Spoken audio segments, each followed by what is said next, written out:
And I now recognize the ranking member of the committee, the gentleman from North Carolina, Mr. McHenry, for 5 minutes. Thank you, Madam Chair. We've heard everything but the truth. Tweets, DMs, and interviews are no substitute for the facts. And that's why Chairwoman Waters and I worked together to get this hearing on the books, the first bipartisan hearing of this committee in the last 4 years. And we've worked together to invite 2 witnesses. One, Mr. Ray, is proven to be a reliable witness. The second, well, frankly, I look forward to getting his lies here on the record under oath.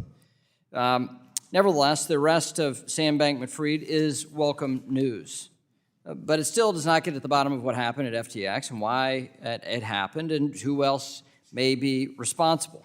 We need to understand the flow of funds between FTX and Alameda Research and the 130 related entities. We need to examine the actions of those who may have contributed to what has been called a, quote, complete failure of corporate controls, end quote. That quote comes from Mr. Ray, the newly appointed CEO. And we need answers for the U.S. platform customers stuck in limbo. But our work here, our work doesn't stop there. We have an obligation to do everything in our power to ensure this never happens again. But let's face it, there's an old saying, there's nothing new under the sun. And it's safe to assume that fraud and fraudsters have been around just as long as that phrase has been around. Bankman-Fried's play is nothing new. We've seen it before. In the late 1800s, when the Union Pacific purposefully inflated the price of railroad construction to line its executive pockets. Or in the 1900s, when the con man George C. Parker was arrested for illegally, quote-unquote, selling the Brooklyn Bridge, Madison Square Garden, and the Statue of Liberty. And in the 2000s, when it was revealed Enron engaged in a massive corporate fraud and corruption, sending shockwaves throughout the business world. There are many comparisons you can draw between each one of these pretenders and the alleged actions of Mr. Bankman-Fried. It appears to be the same old-school fraud, just using new technology.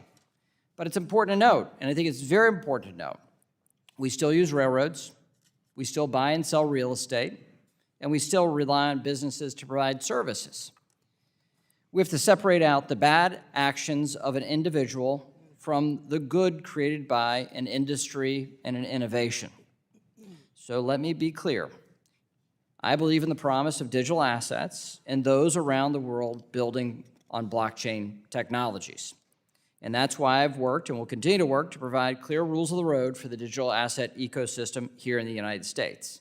And that's how we protect American consumers and investors in this marketplace and allow innovation to occur here in the United States. I'll finish with this.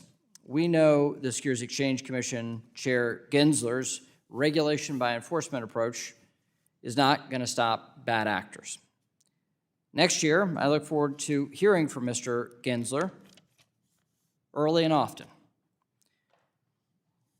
And we'll hear from him on how we can provide clarity on the application of our securities laws to trading platforms, which he has failed to do.